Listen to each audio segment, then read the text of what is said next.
Can we talk for a few moments today on legacy and how do you build one? Especially how do you build one that, wow, it's what you really wanted and what you could really be proud of. I'm glad you're with us on Minute with Maxwell. My name is John, and I want to talk to you about that legacy. The first thing that I think is important for you and I to understand is that we get to choose it. In fact, we not only get to choose it, but we get to choose it now.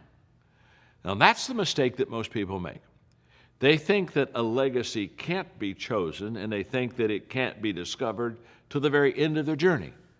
And then people look at you and say, oh, this is what they were. This is what they believed in. This is who they were.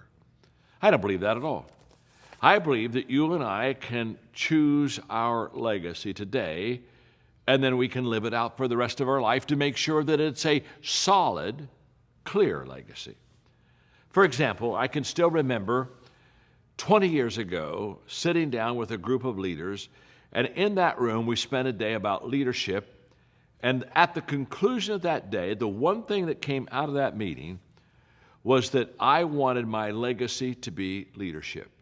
I wanted that to be my brand. I wanted that to be who I was when people saw John Maxwell. I wanted to see leadership. And out of that meeting that day, we made a determination that that's who we were, that's how we would behave, and that's what I want my legacy to be. Now, 20 years later, that's what I'm known for. When you say John Maxwell, people think of leadership. Well, I want you to know that that was very intentional. There was nothing lucky about that. There was nothing that we just stumbled onto. It was just a fact that we determined that's what my legacy should be. And then you back up that decision and determination with your behavior. Now, in that meeting, if we'd have said it's going to be leadership, and then I would not have written any books on leadership, and I wouldn't teach on leadership, and I wouldn't have any companies on leadership, guess what? That wouldn't have been my legacy. So talking about it or determining it is not enough. You determine what you want your legacy to be, and then you act on it. And you bring resources in to bolster that. People, money, opportunities, everything that'll help you to make that legacy the one that you want.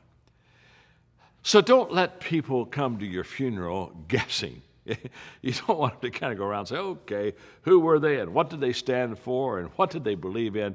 No. You can determine that today.